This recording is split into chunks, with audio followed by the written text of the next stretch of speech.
Hey, this is Ish, and today I want to talk to you about how your life problems are reflected in your meditation and also vice versa. So, there are two quotes I'm going to read. The first is, "Wherever you go, there you are." And the second quote is, "How you do one thing is how you do everything."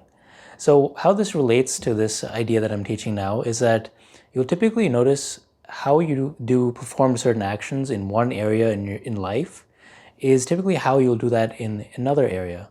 So, you might have noticed in practical terms, you have, let's just say you have a negative aunt or uncle that you bring out to vacation. And even though they're in a very nice location with beautiful views and they can't really complain, they tend to find reasons to complain. And likewise, you have people who are very positive, and if you bring them to very negative areas, they still manage to bring that positivity and they aren't affected. So, this is the concept of how you are essentially in all areas of life is reflected everywhere. And you can really see this in meditation. So, for example, if you're trying to sit in your meditation and you're struggling to remain focused, and perhaps you'll get on your cushion and you're like, I can't do this. Well, this is a sign that maybe in your external life, when you're going about different tasks or duties, you tend to give up a lot easier. Or perhaps you feel a lot of frustration in your outer life. So you'll notice that pattern in your meditation. And also, this frustration means that you are feeling a lack of control in your life. So, frustration is you have the lack of power. And on the other side of the coin, if you take the extreme opposite, where you feel very lazy on your meditation cushion, so you sit for your practice, but you're not able to, push through, you're just like, I give up, I don't want to sit. Well, that probably means that you are being lazy in other areas in your life. So you tend to bring that energy in different aspects. So if you are noticing that currently in your meditation practice, you can look back and say, okay, how's my room? Am I being neglecting my room, or am I being lazy in other areas of my life? And you can use your meditation as a guide to see how you are appearing in all other areas. Or maybe on the other side, when you're meditating a lot, let's just say you're a person that meditates for a couple hours a day, but you're using it for the wrong reasons. So you're meditating to avoid life in general.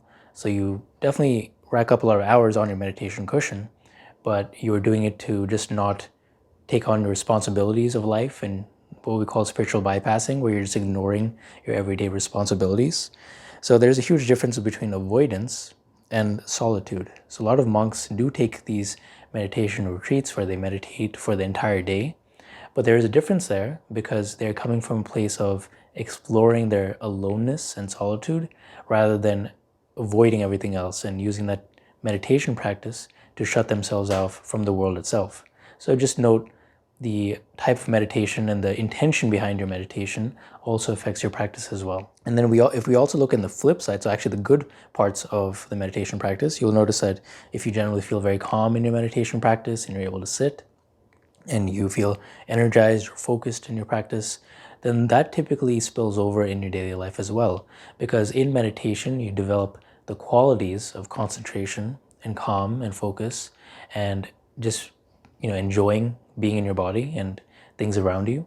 So eventually through practice, the goal is to actually bring those qualities in all areas in your life. So this is also why you'll notice that in meditation retreats, you do walking meditation, or you might have menial tasks like raking the leaves or washing the dishes, but they are performed with a meditative quality. So you learn in those formal settings how to bring the same qualities that you develop in your meditation to other activities when you're walking around and you're in motion, right?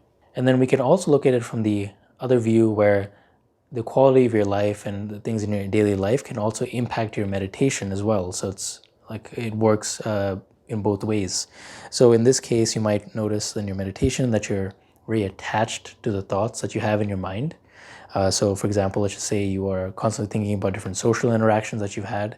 Well, okay, that could be a sign that perhaps you are becoming a bit too needy and you're putting your energy out in the world to seek validation from other people rather than relying on your own self for happiness. So that could be a sign. So that's something you'll notice in your meditation.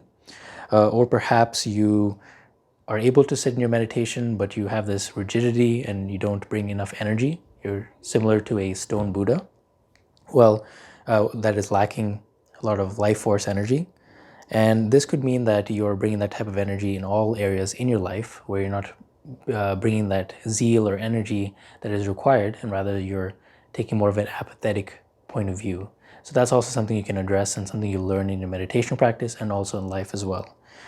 So you can think about, in that case, if you're operating out of that type of energy, see how you can bring vigor and strength in not only your meditation, but also in other activities in your life, and also vice versa.